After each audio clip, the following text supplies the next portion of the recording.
తెలంగాణ రాష్ట్రంలో మరొక రెడ్డి గారిని ఇంత తెలంగాణ రాష్ట్రంలో బీసీ ఉద్యమం సలసల మసులుతుంటే పాపిరెడ్డి అనేటువంటి మరో రెడ్డిని లా సెక్రటరీగా నియమించిండు రేవంత్ రెడ్డి. ఒక్క బీసీ దొరకలే ఆయనకు. లేదు కాదన్నారు. తర్వాత మళ్ళీ ఆయన నియమించేసారు. మళ్ళీ ఈయననేమో బయటకు వచ్చేమో నాకు బీసీలకు అవి దక్కాలి, బీసీలకు ఇవి దక్కాలి, బీసీలకు న్యాయం. ఎందుకు ఈ డ్రామా? లా సెక్రటరీగా పనిచేయడానికి బీసీలు దొరకలేదా? లేరా? ఓన్లీ రెడ్డి ఆయనే దొరికినాడు. ఇంకెంతమంది రెడ్లను పెట్టుకుంటా పోతావు? ఊకే సపరేట్గా ఈ తెలంగాణని తీసేసి రెడ్డి ప్రదేశ్ అని రాయి. తెలంగాణని తీసేసి రెడ్డి ప్రదేశ్ అని చెప్పి నామకరణం చేయి తెలంగాణ రాష్ట్రానికి.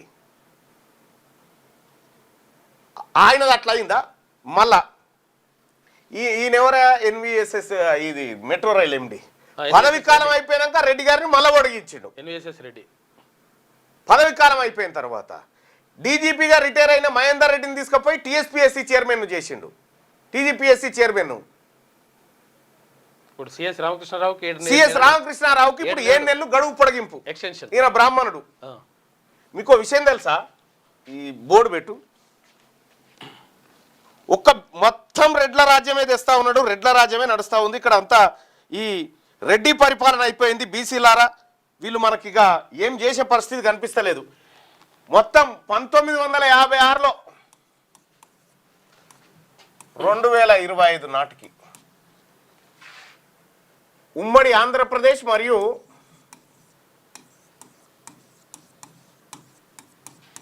తెలంగాణ ఇవి కలిపి పనిచేసిన చీఫ్ సెక్రటరీలు ఎంతమంది చేసిరంటే, చీఫ్ సెక్రటరీ అంటే ముఖ్యమంత్రి లెక్క. ఇంకెందుకంటే ముఖ్యమంత్రి పనులన్నీ ఆయనే చేస్తారు కాబట్టి మొత్తం 37 మంది చీఫ్ సెక్రటరీలు పనిచేసారు. సిఎస్ అంటారు కదా చీఫ్ సెక్రటరీ. ఇందులో ఈ 37 మంది చీఫ్ సెక్రటరీల్లో ఉమ్మడి ఆంధ్రప్రదేశ్ కాక తెలంగాణ రాష్ట్రం ఏర్పడ్డ తర్వాత 7 పనిచేసారు. 7 తెలంగాణలో. అసలు ఎవరైనా చీఫ్ సెక్రటరీ అంటే తెలంగాణ రాష్ట్రంలో ఉన్నటువంటి అధికారులందరికీ పెద్ద అధికారి. ఐఏఎస్ అధికారులందరికీ పెద్ద అధికారి. ఐఏఎస్ మొత్తం అందరికీ 37 మంది చీఫ్ సెక్రటరీలు పనిచేస్తే మనకు అందిన సమాచారం మేరకు ఎంతమంది బీసీ చీఫ్ సెక్రటరీలు ఉన్నారు అనుకుంటారు? చెప్పురు మీరు. ఎంతమంది బీసీ చీఫ్ సెక్రటరీలు ఉన్నారు? ఎవరు ఎంతమంది ఉన్నారో చెప్పురి.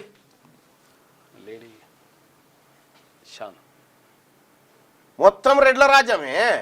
మీదికేమిడికి వచ్చి బీసీలకు జరగాలి ఈ అన్ని డ్రామాలు. లోపట్నేమో రోజుకో జీవో. ఈయనకు పెంచు, ఆయన ఈగో పాపిరెడ్డి కట మళ్ళా ఎక్స్టెన్షన్. శాంతికుమార్ ఒక్కరితే బీసీ కాదు.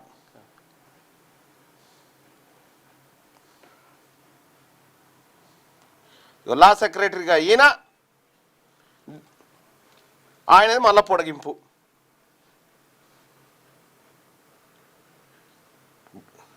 ఆగో 2 అన్న అసెంట్ భూముల గురించి మాట్లాడతానా. 20 అనుకుంటున్నా, మొత్తం ఓసీ 9. మీకు తెలవాల్సిన విషయం ఏంటంటే 37 మంది చీఫ్ సెక్రటరీలో ఇప్పటి వరకు బీసీ చీఫ్ సెక్రటరీలు ఎంతమంది అయ్యారంటే 0. ఇప్పటి వరకు బీసీ చీఫ్ సెక్రటరీ కాలే. చూసుకో, బీసీ ముఖ్యమంత్రి లేడు, బీసీ చీఫ్ సెక్రటరీ లేడు. దళితుల్లో కాకి మాధవరావు అని ఒక ఆయన, తర్వాత ప్రదీప్ చంద్ర అని ఇంకొక ఆయన. ప్రదీప్ చంద్రకు కరెక్ట్గా ఎన్ని రోజులు అంటే 58 రోజులు అనుకుంటా. 58 రోజులు. ఈ ప్రదీప్ చంద్ర ఎస్సీ, ఈయన ఎస్సీ సామాజిక వర్గం. ఈయన 58 రోజులు చీఫ్ సెక్రటరీ అయితే ఈయన కనీసం వీడ్కోలు సమావేశం ఏర్పాటు చేయలేదు రాష్ట్ర ప్రభుత్వం. వీడ్కోలు సమావేశం కూడా ఎక్స్టెన్షన్ దేవుడెరుగిగా.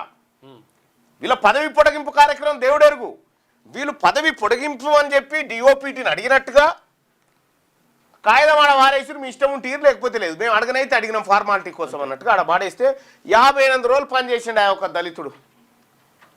అది కూడా 2 నెలలు కూడా కాదు. 2 నెలలు కూడా కాదు, 2 రోజులు తక్కువనే. ఇంకా 2 రోజులు తక్కువ. 58 రోజులు పనిచేసి దిగిపోయిండు. కనీసం సన్మానం చేయలే. చూసుకో ఎట్లా కథ. కనీసం సన్మానం చేయలే వీళ్ళు. ఇక్కడ వాళ్ళిద్దరు ఇప్పుడున్నటువంటి చీఫ్ సెక్రటరీ రామకృష్ణారావు గారు ఉన్నారు. ఇంతకుముందు ఆర్థిక శాఖలో ఉండే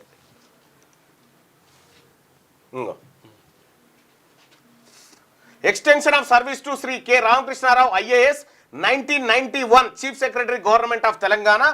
I am directed to refer to the proposal of Government of Telangana dated 30/7/2025 on the above mentioned subject and to convey the approval of the central government for extension of service Sri K. Ramakrishna Rao, IAS Chief Secretary Government of Telangana, a period of 7 months from 1/9/2025 to 31/3/2026 in relaxation of Rule 16/1 of IAS DCRB Rules 1958 by invoking Rules 3 of AIS Rules 160.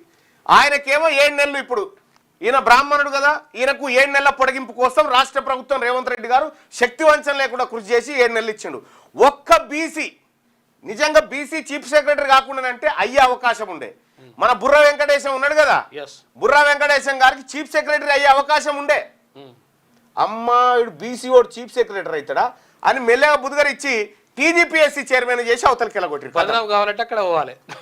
టీజీపీఎస్సీలో డీజీపీగా పనిచేసి retire అయ్యి TGPSC చైర్మన్గా పనిచేసిన Mahender Reddy group 1లో అవకతవకలకు పాల్పడి group 1లో EWS quota ద్వారా అనేకమైన అడ్డమైన జీవోలు తెచ్చి బీసీల పొట్టగొట్టినటువంటి మహేందర్ రెడ్డి ఆయన చేసిన పాపాలను కాపాడేందుకు ఇప్పుడు ఈయన అడిగిదోలేరు. ఒక గౌడ బిడ్డను అడగదీసిరు, అడగొట్టిరు. చీఫ్ సెక్రటరీ అయ్యేటువంటి ఛాన్సు త్రుటిలో ఇట్లా చేజారిపోయింది బీసీల చేతులకి. అంటే అంత కుట్ర చేసి పంపించారు. ఇక రెండోది ఇంకెవరున్నారా చీఫ్ సెక్రటరీ కావడానికంటే ఎన్ శ్రీధర్ ఒక్కడే ఉన్నాడు. ఇక బీసీ పద్మశాలి ఆయన ఒక్కడే ఉన్నాడు. అక్కడ ఏపీలో చీఫ్ సెక్రటరీ బీసీఏ, ఏపీలో చీఫ్ సెక్రటరీ బీసీఏ.